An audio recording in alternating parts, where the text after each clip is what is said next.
So, right, as of right now, we know 2 Galaxy Rangers. All these are no leaks, right? This is purely based on my observations as Mr. Lore, as well as Mr. HSR and Mr. Currency and everything, right? So right now, we have 2 Galaxy Rangers, both of which being Boothill as well as Reba. What the fuck? Hold up. Okay. Both of which being as well as Reba. And both of them are also super break DPS. There is also a connection in which we have a skill point hint from the recent simulated world planner pieces. Alright, the Tengoku livestream, whatever the fuck it is, where if you spend more skill points, you deal more damage. Combining these up and down, we are also gonna be getting our HSR's 3.8 update featuring Dahlia.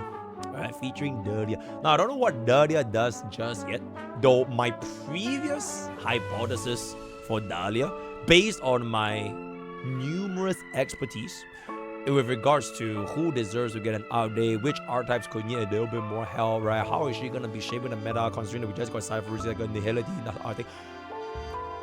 I would, let's just say, theoretically speaking, if the Dahlia was going to be like a breaker, right? Like, let's just theoretically assume, right? If she really was gonna be a breaker, right? What if in the next patch of version 4, we get more Galaxy Rangers that are also super breakers? And who isn't a Galaxy Ranger that is a super breaker? And there it is. So, because Firefly is a Stellaron hunter, right? Firefly is a Stellaron hunter. What if in version 4 we meet more Galaxy Rangers and they also hold the break archetype? So Super Break didn't come and go with Firefly because the archetype itself can still exist in the Galaxy Rangers. So what if the Dahlia, her existence is to buff or not buff Super Break? I mean, I don't know, right? But what if there is even more Super Break candidates that will be released in version 4? And this links me back to the point I made just now, which is the Tengoku livestream, right? It is skill point consumption. And this is my final summary. In every single version, we usually get one flare, like the main flare, and then you have like the alternate, the supporting flares, right? So like in version 2, it was Super Rick, and then the supporting flare was like Akron, it was Yingli, it was Facial, the follow-up, or the DOT with Kafka, Black Swan. And then version 3 is like your Castorus premium team, right? Your Castorus, your Avana, your HP Scaling Remembrance, and then you have other teams like your D-Herda, you have your Fate Collab, you have your free unit, right? You have your Mighty. So what if version 4, right? Because Super Break is not a new team, right? Super Break has been with us since version 2.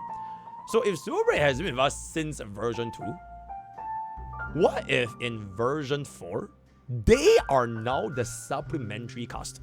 They are like the equivalent of like a DOT. Like they are no longer the main focus of version 4. And version 4's main focus will then be pivoted into the skill point generation team. Because we already know there's a plan out with skill points, right? We already know there's a plan out with skill points. And who is the only motherfucker that deserves to be praised for being the skill point support? Do you see where I'm going? Sunday was released back in 2.7, He worked with pretty much every single crit hyper carry in the entire version 2, and going into version 3, bro had even more use cases with some of the DPS. A girl, which also released in version 2, has not really seen a good light of day until Archer came around. So what if by version 4, it comes up as something along those lines, or even better, an upgrade? Stay tuned for more Uncle P. Okay, see you guys on the clip channel. Bye-bye. You have cooled your last cool, my man.